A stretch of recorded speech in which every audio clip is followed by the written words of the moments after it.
Hi, welcome back my dear students to my channel Competitive English School. Today I will share a passage from PKD Sarkar. The very next passage what I discussed earlier in this channel. আমি আগের দিন যে পেসিসটা আপনার সাথে আলোচনা করেছিলাম আজকে ঠিক তার পরের পেসিস তোমার সঙ্গে আলোচনা করব এবং পুরো অ্যানসার করে সলিউশন তোমার সাথে শেয়ার করব। তো পেসিস নাম্বার 27 আজকে আমি তোমার সাথে আলোচনা করব। পেসিসটা শুরু হচ্ছে এই লাইন দিয়ে, it is sometimes right even necessary to be angry. তো আমার ডিয়ার স্টুডেন্টস, আমি পেসিসটা পড়ে আর নষ্ট করব না, আর তোমাদের দেখাচ্ছি, তোমরা দেখে নিজেরা প্র্যাকটিস করো।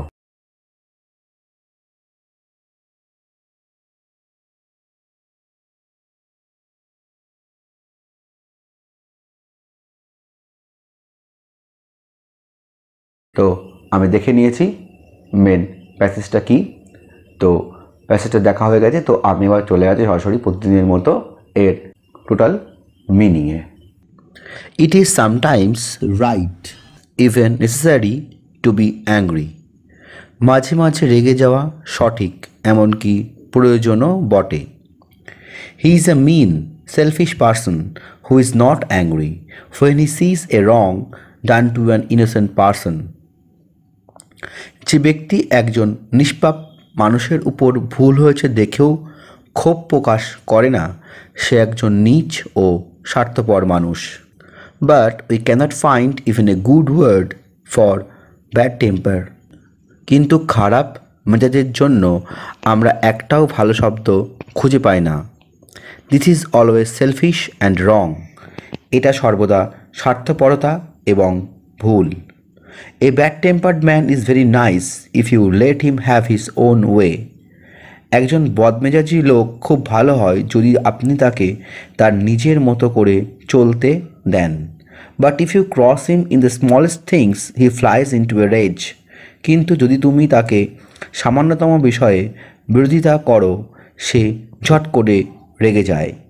And then he will act as a mad man and do and say all kinds of unjust and unkind things even to his best friends. এবং তারপর সে পাগলের মতো আচরণ করে এবং তার এমনকি সব থেকে ভালো বন্ধুদের প্রতি সব রকমের অন্যায় ও অভব্য কথা বলা ও আচরণ উভয় করতে থাকে। তোমার স্টুডেন্টস, আমরা দেখে নিয়েছি প্যাসেজের টোটাল মিনিংটা। এবার আমি এর সলিউশনটা তোমার সাথে শেয়ার করছি। Solution and analysis. আমি অ্যান্সারটা একটা লাইনেই কমপ্লিট করেছি। তো অ্যান্সারটা আমি লিখেছি এরকম: an egocentric person never protest to unjust activities whereas a touchy person is always good as he hardly bears unfair things happening before him. And in bad temper he rebuked them who do this. এই এক লাইনের মধ্যে দিয়ে আমি প্রেসিসটা complete করেছি। তো আমি কী লিখলাম? An egocentric person never protest to unjust activities. একজন ইগোসেন্ট্রিক অর্থাৎ যে সেলফ সেন্টার্ড, অন্য কোনো কিছু নিয়ে যে ভাবে না, সে কখনোই প্রোটেস্ট করে না আনজাস্ট অ্যাক্টিভিটিস, যা অন্যায় হয় বা লোকে যা অন্যায় করে অন্যের প্রতি, তাই নিয়ে সে কখনোই প্রতিবাদ করে না। Never protest to unjust activities whereas যেখানে এ টেচি পারসন, একটা বদমেজাজি লোক, a touchy person is always good, সর্বদা ভালো। কেন? As he hardly bears unfair things happening before him. যেহেতু সে হার্ডলি বিয়ার্স, সহ্য করেই না, hardly bears, hardly has a negative sense, unfair things, যে সমস্ত থিংস কাজগুলো করা উচিত নয় সেগুলো সে সহ্য করে না, হ্যাপেনিং বিফোর হিম, যখন তার সামনে সেগুলো ঘটে থাকে। অ্যান্ড ইন ব্যাড টেম্পার, এবং সে বদ মেজাজে কী করে?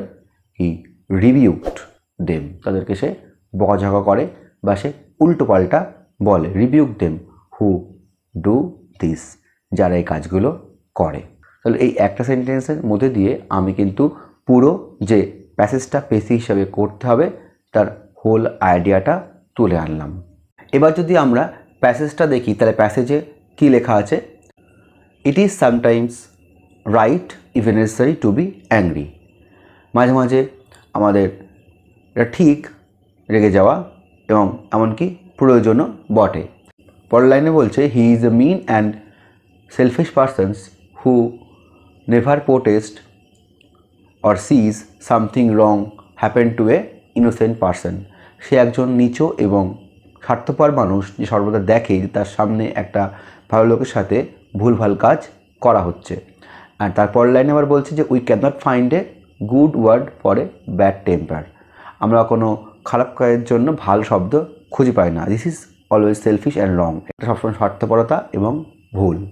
তাহলে প্রেসিসের একদম প্রথম দিকে বলছি যে একটা সেলফিশ বা নিচু ব্যক্তি কখনোই অন্যায়কে দেখে তার প্রোটেস্ট করে না, এবং আমাদের কিছু কিছু সময় রেগে যাওয়া খুবই সঠিক এবং তা প্রয়োজনও বটে, এবং খারাপ মুহূর্তের জন্য আমরা কোনো ভালো শব্দ খুঁজে পাই না। তাই আমি যে সেন্টেন্সটা দিয়ে পেসিটা লিখেছি তা প্রথম দিকে এমনই বলেছি, an egocentric person never protest to unjust activities. একজন ইগোসেন্ট্রিক পারসন মানে সেলফিশ পারসন কখনোই প্রোটেস্ট করে না আনজাস্ট অ্যাক্টিভিটিস দেখে, মানে অন্যায় অ্যাক্টিভিটিস বা অন্যায় কাজে কখনোই প্রোটেস্ট করে না। হোয়ারাজ যেখানে এ টেচি পারসন, একজন বদমেজাজি পারসন ইজ অলওয়েজ গুড, সর্বদা ভালো। এই কারণেই ভালো যে হি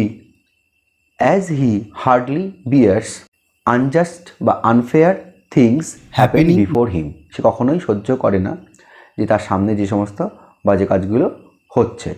ঠিক প্যাসেজটা দেখলে প্যাসেজে আমরা দেখতে পাবো তারপর দিকে ঠিক এমনই বলা আছে, a bad tempered man is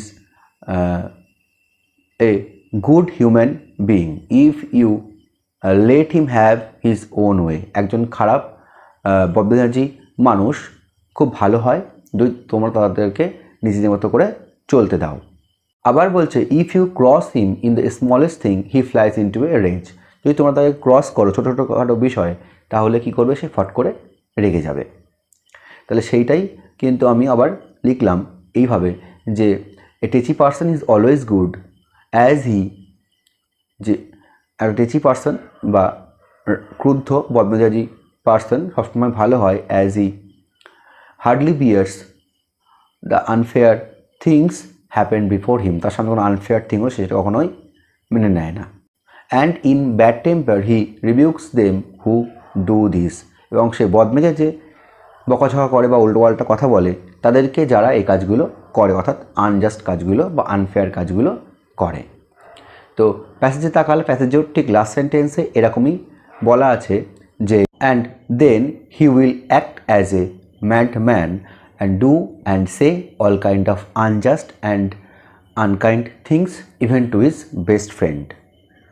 অর্থাৎ বলছে যে শেষ পর্যন্ত সে এমনটাই রেগে যায়, সে তার সব থেকে ভালো বন্ধুর প্রতি আনকাইন্ড এবং আনজাস্ট এই সমস্ত অন্যায়গুলো সে করে ফেলে। তাহলে আমি তাই লিখলাম, and in bad temper he rebukes them who do this. তাদের প্রতি সে খুব রেগে যায় যারা কাজগুলো করে। বেস্ট ফ্রেন্ডটা আমি এখানে আর মেনশান করলাম না, কারণ করার দরকার নেই। মেন আইডিয়াটা লিখতে পারলে প্যাসেজটা কিন্তু হবে। তাই আমি এইভাবে ছোট্ট করে এই প্যাসেজের যে মেন আইডিয়াটা ছিল সেটা কিন্তু তুলে আনলাম। তো আমাদের একটা জিনিস কিন্তু আমি প্রতিদিনই বলি, মাথায় রাখতে হবে, যতগুলো ওয়ার্ডস প্যাসেজে ইউজ করা হয়েছে তার 3 ভাগের 1 ভাগ ওয়ার্ডস ইউজ করতে হবে। তো প্যাসেজে মোট 100টা ওয়ার্ড ইউজ করা হয়েছে, আমি কিন্তু তার ঠিক 3 ভাগের 1 ভাগ অর্থাৎ 34 ওয়ার্ডস ইউজ করেছি। আর তোমরা জানো প্যাসেজ লিখলে কিন্তু তার অবশ্যই একটা টাইটেল দিতে হয়, তো টাইটেল আমিও দিয়েছি। টাইটেলটা হচ্ছে contrast between an egocentric person and a cranky one. অর্থাৎ কন্ট্রাস্ট বৈপরীত্য কার মধ্যে, অ্যান ইগোসেন্ট্রিক পারসন একজন সেলফিশ পারসন এবং অ্যান্ড এ ক্র্যাঙ্কি ওয়ান এবং একজন বদমেজাজি লোকের সাথে, অ্যান্ড এ ক্র্যাঙ্কি ওয়ান, এটা আমি দিয়েছি এর title. So my dear students, এই ছিল আমার আজকের ভিডিও।